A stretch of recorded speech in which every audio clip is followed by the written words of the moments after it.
This is Lucas, and I would like to present you the first game, or game of first round on the Sinquefield Cup in the US.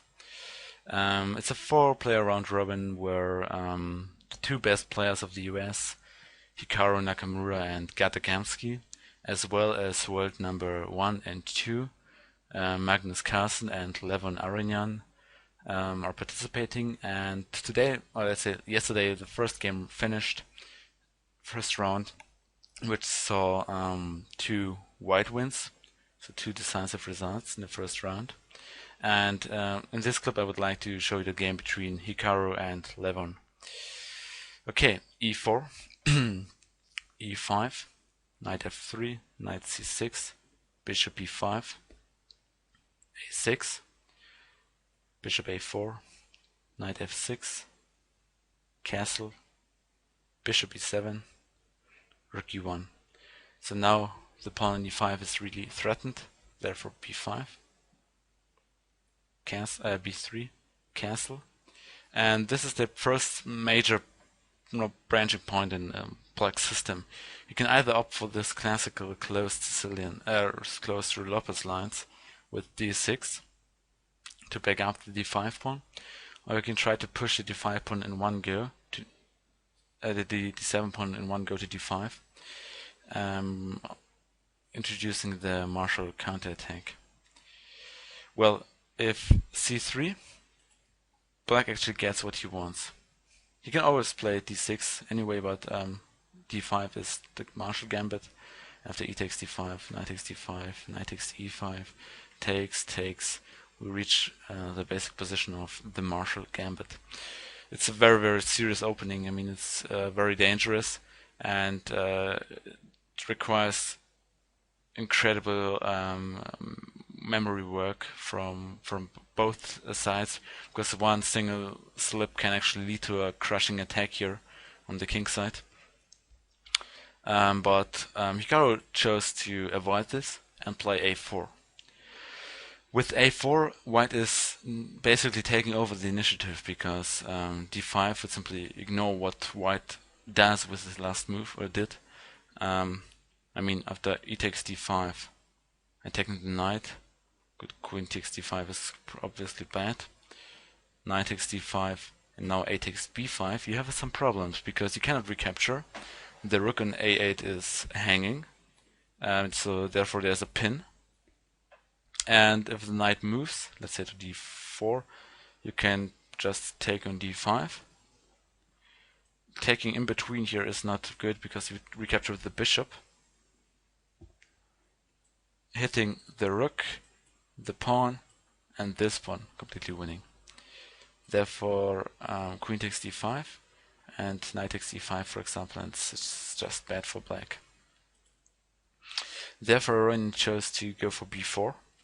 And b4 is also kind of an interesting move, because it limits white's options. I mean, knight c3 is not possible, and usually you want, in a RUY LOPEZ, you want to play c3 with white, because knight a5 ideas are then simply avoided. You can simply go to c2, avoid an exchange, and later on prepare d4, or maybe even if black somehow counters with d5, you can take and open up this diagonal here, eyeing the black king. So that's a common theme in RUY LOPEZ lines. d4. It's probably the most straightforward approach. I mean, the threat is just to take on e5, having an extra pawn.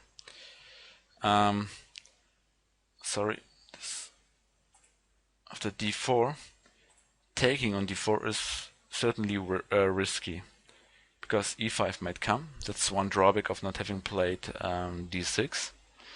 The pawn is simply more mobile here, and yeah, you have already some problems. I mean, knight e8 is very passive, first of all.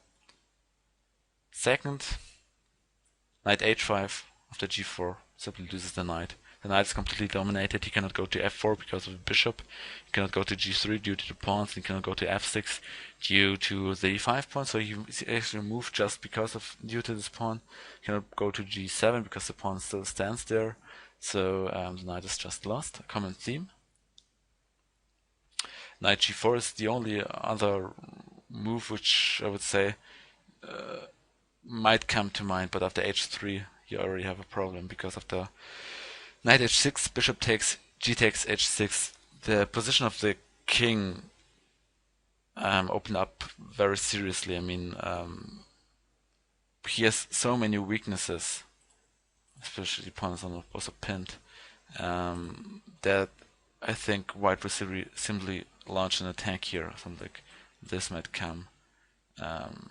Yeah, if this knight pawn is won, if on exchange on d4, the queen already eyes the dark squares here, so it looks very, very difficult and serious here for black. Therefore, Levon chose to back up the pawn, and after d6, black usually has to consider moves such as d4, d5, because yeah, if black decides to put the bishop on b7, d4, d5 underlines some serious drawbacks of this move. I mean, d4, d5, this pawn chain blocks the bishop on b7, therefore telling black, you know, your developing move or idea was simply a waste of time. And especially it comes with tempo because it hits this knight here. So black has to be careful about it. And as a result, I mean, this is not the only possible idea white has. You can also go for d takes e5, which is the game continuation of the knight takes e5, knight bd2. Both players almost blitzed the position here, or the moves until this position. So one could say that both sides were somehow in a preparation. I mean, it's not maybe not the most obvious line in the RUY LOPEZ. So Aronian started to think here. I'm not sure if he forgot his preparation, had any preparation, or since with knight bd2, or if he simply, let's say forgot it, because he took a very long think here and came up with a very creative idea, and also a very, very logical one, which is maybe some of the trademark of Armenian players, in my opinion. Knight fd7. At first sight it looks very dubious, because his knight goes to a square where maybe the bishop might go to, or let's say walk along, go to g4. The reason behind this move is that once the knight takes an e5, he can recapture with the knight on d7. This is one idea. Secondly, if the king somehow moves, the f5 pawn is free to go. You can crush white's central pawn. Another idea is the knight can go to c5, to harass the bishop. After c5, you can go to b6 to support c5, c4. And additionally, the bishop's best square is b7. Therefore, this knight isn't really limiting the bishop or blocking the bishop, because it has another destination here on b7. From d7 on b7, the bishop eyes the pawn on e4, which is in a way white's main weakness here. And also with knight c5 ideas to come, pressure against the e4 pawn comes very, very quickly. So this move is, in a sense, very, very flexible. But as you can see, Hikaru can exploit it very well, because with the bishop going to b7, the light square, especially f5, is tremendously weak. And knight e4 underlines this. c5, knight f5. Usually if in the RUY LOPEZ, if white manages to get a knight on f5, he has better chances. Here is also very difficult for black, because if the knight on e5 has to move somehow, queen g4 with ideas of mate on g7 might appear and become quite serious. So that's something that black always has to, you know, to calculate, something black has to consider. And one could of course say that white has very decent position here out of the opening. I mean, he has achieved quite much. He has very good light squares control because the opponents are on dark squares, which means light squares are weak. And the only piece really dominating the light squares here is white bishop, and maybe the knight here. Black's bishop does not really participate in playing for the light squares, and therefore this bishop is also terrible here. Knight f6, and okay, certainly white would not like to take here on e7 because knight is much more powerful than the bishop. Of course, certainly you could say that the bishop is a key defender of the d6 pawn, so it might be justified, but actually it's not. After queen takes e7, knight f3, I'm not sure after h6 if white has anything meaningful, because if he takes on e5, d takes e5, and bishop comes to b7, hitting the pawn, has to react on it. Rook a to d8, for example, comes hitting the queen, and suddenly black frees his position. So this would only help black here. I mean, it's just much easier game and obvious plans. Another idea was knight f3, which is quite interesting, because after bishop takes f5, e takes f5. Black usually tries to go for c5, c4. Immediately is not possible due to tactics, because knight takes c5 removes the defender of the c4 pawn, and if he takes, queen takes, rook f takes, important because of the bishop takes c5, the bishop attacks a6 and e5, and the rook attacks e5, which means that black is simply busted here. C takes b5, knight c6 with a deadly fork. I mean, the rook already adds some pressure here, and a move like b takes c2 is not dangerous. Probably best is to go for this, I think, because after knight takes e7, you can probably go with queen takes e7, and if rook takes, this is mate. Therefore, I think the best is, I mean, if he goes to queen takes c2, I'm not quite sure about this move. Because of the knight takes, queen takes. If queen takes c8, finishes off, queen takes e1. And if rook takes e7, then rook takes c2, and all of a sudden it's not that serious. Of course, I think white might be even a bit better here, but I'm not sure. I mean, this rook is very active. So, this would be unclear. So Yao has to react precisely to this. And in my opinion, the most precise way is to play queen d3 or queen d2. Queen d2 looks a bit clumsy because it blocks the bishop, but on the other hand, no, you cannot avoid material a loss of material. To be honest, I like this move a bit more. I mean, the queen is attacked, and next move, this bishop falls. Knight d5 might come. The queen captures. You can always try to win this pawn here. Should be winning. But instead of this, queen c7 gives him some counterplay because c4 comes now. And if he takes, the pawn retakes, and the queen does a very good job in protecting c5 and e5 and supporting c4. So wouldn't be that easy for white anymore. After knight e3, the bishop finally arrives on b7. Good, the pawn is attacked. It's f3, and now comes a move which might be the first serious mistake here. I mean, it was criticized later on. And Aronian again spent a lot of time on this move, and maybe he wasn't confident in confident enough in his calculation, because in my opinion in recent times he lost some points, rating points in games due to tactical oversights. So maybe he wasn't very fond of d5, which is the best move here.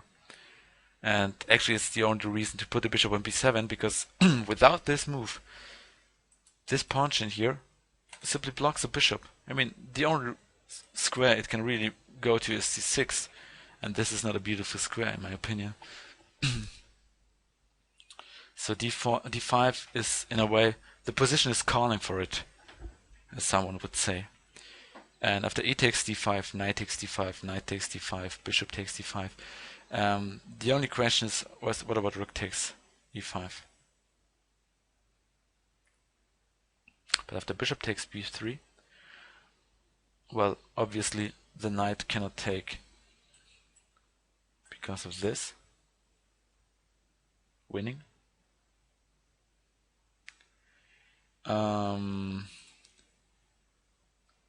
Rook takes, let's say, c takes b3 is not possible due to queen d4.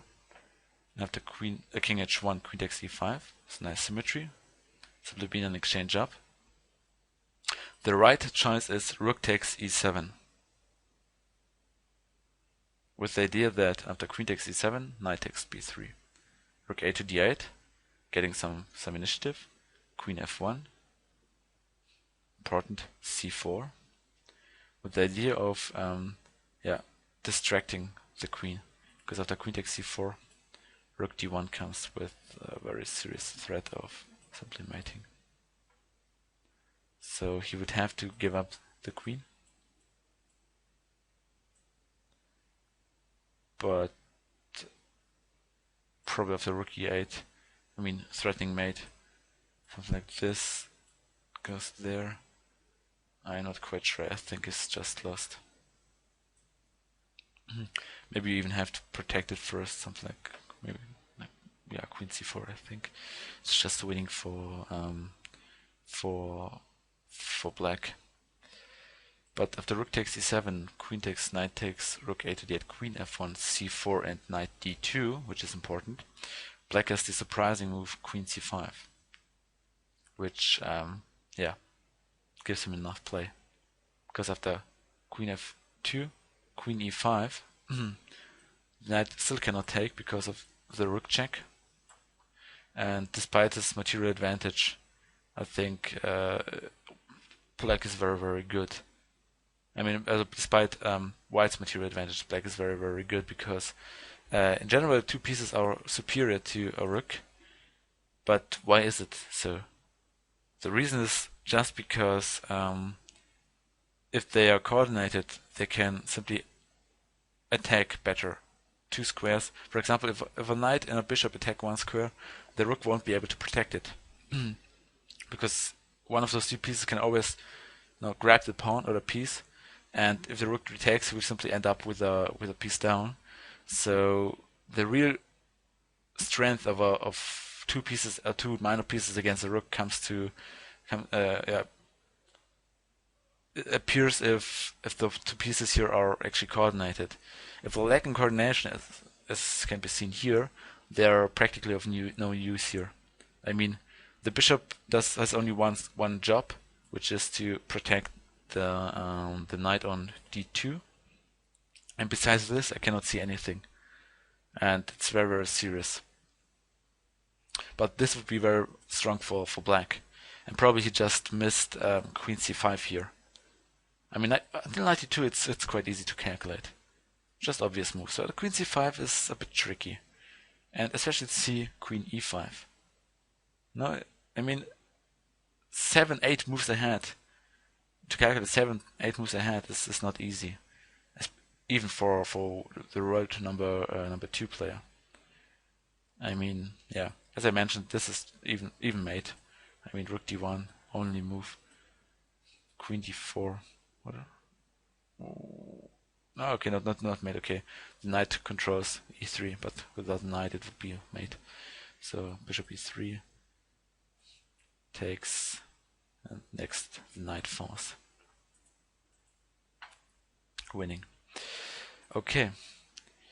Knight g6 was played, and now he simply lost the control over light squares, and knight d to c4 comes immediately. And d5 is, in my opinion, a bit late, because after takes knight f5, you always have some kind of tactics going on here. For example, if this knight, let's say, or let's put it that way, if this knight moves somehow, and this knight, let's say, retreats, or goes elsewhere, we always have this threat of taking on d5, bishop takes, queen takes, queen recaptures, being a queen up, but knight takes e7, forking the king, and the queen wins decisively material. So yeah, this would be serious.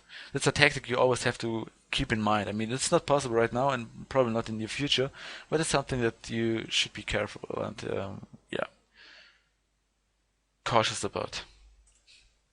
Queen c7, knight takes e7, g takes e7, and bishop d5. And now, pawn structure is both sides have, let's say, no side have a majority, and therefore there isn't much which can influence the evaluation, the assessment of a position.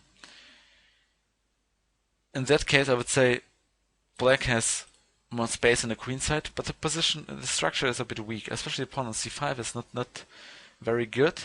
The bishop can sometimes relocate and attack this pawn, so it's always a bit messy. The light squares are weak, so I would say white is better on the queen side. On the king side, I cannot tell any side is better. I mean, okay, the f3 pawn does a very good job in blocking this bishop, but that's not much. On the other hand, if we look at the pieces, we see that white has the bishop pair, which should give him a slight edge in this position. Nothing winning, but certainly something which he can play on for a very long time. Knight f5, c3, which in my opinion is maybe the first point where white let it slip. I mean, of course, he's playing for tactics. I mean, if b takes c, and knight takes c3, queen c2 probably just wins because it attacks both the knights, and they're not very well coordinated. But after h6, queen d3, g6, of course h6, g6 is horrible due to queen takes f5. After g6, bishop d2, rook a to d8, queen e2, and knight f4, suddenly black got serious counterplay. The queen is hit, so if queen f1, knight d3 might come, or even knight h4, hitting the pawn on g2, and once this pawn moves, f3 is weak, so g3 probably just taking here with a fork, and if he takes on f4 first, with the intention of playing g3 next, he can either play queen g5, setting a pin, or take here on f3, because the king has to move, and wherever he moves, he gets into kind of a discovered attack, either by the bishop or the queen. So white has to give up the bishop pair. After queen takes f5, rook a d1, I would say it's just about equal here. This was the game, and in my opinion, white could have played better than c3. I mean, c3 certainly plays for tactics, but it also weakens the structure. I mean, this structure here is very, very vulnerable, and why should we relinquish it? I mean, why should we ease the task for black? I don't see any even a logical point in it. Knight a5 is very strong, with the idea that we threaten to take on b7, and if the queen retakes, we capture the knight on d5. So it's a simple point of removing the defender. So therefore, black is suddenly forced to go for this. Bishop takes. A rook cannot go to d8 because the bishop controls the square. So bishop takes d5, queen takes d5. And we can see that the exchanges only help white, because his weak queen side remains. The queen is much more active than her counterpart. White has a very active piece set up here. The rook is on the open file. The queen controls the open file. The bishop makes sure that the rook cannot, harass the queen. The queen actually gives white the initiative because it attacks the knight, and the knight doesn't have many attractive squares. I mean, cannot go to d6 due to the queen. It cannot go to e7 due to the rook and the bishop. You cannot go to h4 due to the bishop. You cannot go to g3, e3. You can only go to d4, which is the only square. But after this, I think maybe even queen c4 here first to protect c2. But otherwise, an idea is to play bishop e7, bishop takes c5, hitting the defender of the knight, and after we remove it, the knight is hanging. So it's always a very unstable position here. Therefore, after queen takes d5, maybe something like g6, but this bishop here is very powerful. I mean, the knight can go to g7 and do e6, but this pawn is still very weak. And maybe later an idea like bishop h4, and this gives white a very, very positional advantage here, in my opinion. Okay, but c3 happens, and all the sequence we looked at before, where I would say that black does not have any serious problems anymore. Bishop d5. Okay, now the queen is forced to keep an eye on c4, but you can retreat with d2, with the intention that, despite the fact that at the end of the day this pawn is hanging, the c5 pawn is also a weakness. So takes, queen takes, knight takes c5. And here, instead of queen c6, which, certainly the queen is very powerful. I mean, it controls important light squares, and also maybe the only weakness on the king side. The position would probably patter up to a draw. I mean, after knight e4, an idea is both sides have a passed pawn, but certainly white will have to win the a pawn, after which the c pawn will be won by black. A symmetrical pawn structure here is completely even. But queen b5 was played by Aronian, and maybe he thought the position is a bit too simple. I mean, certainly he says, okay, I threaten this knight, so I force an exchange of queens, but that's actually an idea which is devastating because it's simply losing. Well, Hikaru said after the game that it took him some time to realize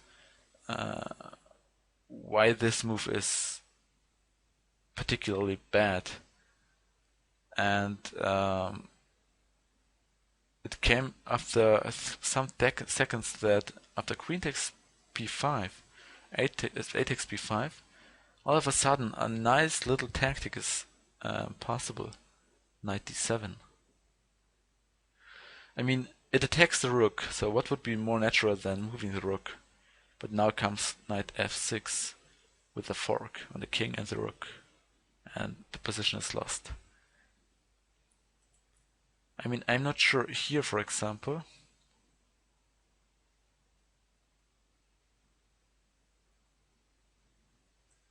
After rook e8, I think this doesn't work here. Rook e8, knight takes. Only chance is to take here, but we take first with check, and okay, we're just just two rooks up in a way. Okay, this would be losing. Okay, this is the only chance. Okay, knight e7, knight. So Levon decided to give up the exchange immediately. Rook takes d7, takes, and rook a8. And if we take a close look at this position and examine it a bit more deeply, we can say that without those two pawns, the position would be very, very difficult to win for white. Because what is the advantage white has with two rooks against a rook and a knight? There's an interesting DVD by Carsten Miller, published by Chessbase, I think some month ago, where I discussed and reviewed this DVD, especially on topic on double rooks. And I concluded that the only real advantage you have with two rooks is firepower. Which means you can put tremendous amount of pressure against one pawn. We can simply focus and concentrate all your pieces on this weak square. And this is what really gives the side with two rooks the advantage. But if we take the B and C pawn off the board, and imagine that the only real chance for white to do anything is to create a weakness and attack it. The only obvious weakness right now is the pawn on C7. So if you imagine a lineup of rook on 7th rank, black will only have to deal with threat against F7. Of course, a rook move is possible, rook F8 probably, but you can also try to set up another fortress, H5 and knight to H6. Because with a knight and a king defending those two squares, especially a knight on H6 and a king on G7, even two rooks on the 8th rank don't even allow mating threats, because the knight controls G8. So mate is not possible, and the only attack against black's only weakness is simply dodged with a king on G7 or G8, depending, and a knight on H6. And the other rook can try to harass the king, the pawns, and maybe simply try to cut off the king, which would enable black to probably hold the position. But with the pawns on the board, things are not that simple, because, I mean, this pawn is always a weakness. You can always try to attack the pawn, defend the own pawn, and trying to use the position of the knight to gain time and to in a way tactically improve this position of the rook to win the pawn. So it's not that easy, and I would say that this position is now probably lost with the pawns on the board, and Hikaru converted it quite convincingly, even showing a nice positional motive and theme, which I would like you to remember. King F2, Rook A6, G4, Knight H4 probably. This is something Knight on the rim is dim, and it's very, very obvious in this position after F4. The knight is dominated right now, cannot move. Rook C6, good. Rook E7, the threat against these pawns are more serious.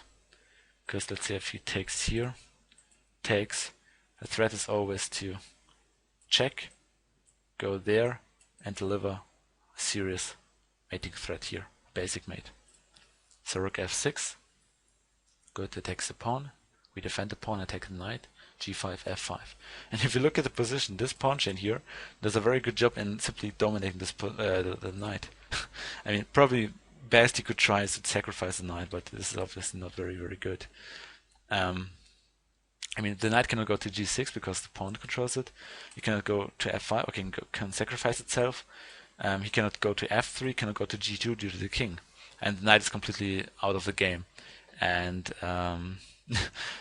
yeah, it's almost as if black was playing a whole piece down, not just an exchange down, but a whole piece down. And after King G7, even a nice tactic, Rook E6 forces immediate resignation, because if it were white to move, and you could exchange on F6, King takes F6, the knight will never be able to move again, and after something like H3, or even Rook D5, depending, maybe it's a bit more precise, because it avoids all these tricks here. After H3, H5, Rook D5. Even the exchange of pawns doesn't help, because the knight is still not able to move. This pawn is attacked, cannot really be defended. If he moves forward, we just take it. After king e7, rook takes b5, king d6, c4. It's again Zugzwang, he cannot do anything. If, yeah, let's say after something like f6, I mean, we just check him. If he retreats, we could even just move the pawn forward and just promote it. But even if we try to just pick up these pawns here, if we manage to capture this pawn and win this pawn, the knight will be hanging, and he's still unable to go anywhere. So the position is just completely lost for black.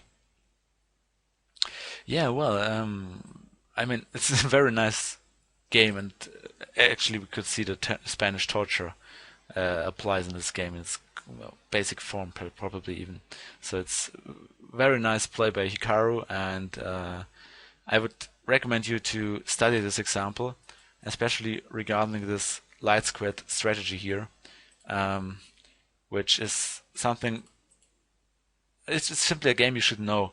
And I think if you study the concept of playing on light squares, light squared strategy, you would do very well if you compare your notes, or the stuff you learned from a textbook, with the themes and ideas played in this game, because I think it will just enrich and widen your horizon in this case. And yeah, in my opinion, it's a very beautiful game played by Hikaru, and he deserved the win, definitely. Good. If you have any comments, ideas, suggestions, or I don't know, opinions, just leave a comment on my YouTube channel. So don't hesitate. It would be great if you could share my this clip here and maybe, I don't know, rate it on YouTube, and yeah, just share this on your, to your chess friends. Okay, thanks for watching.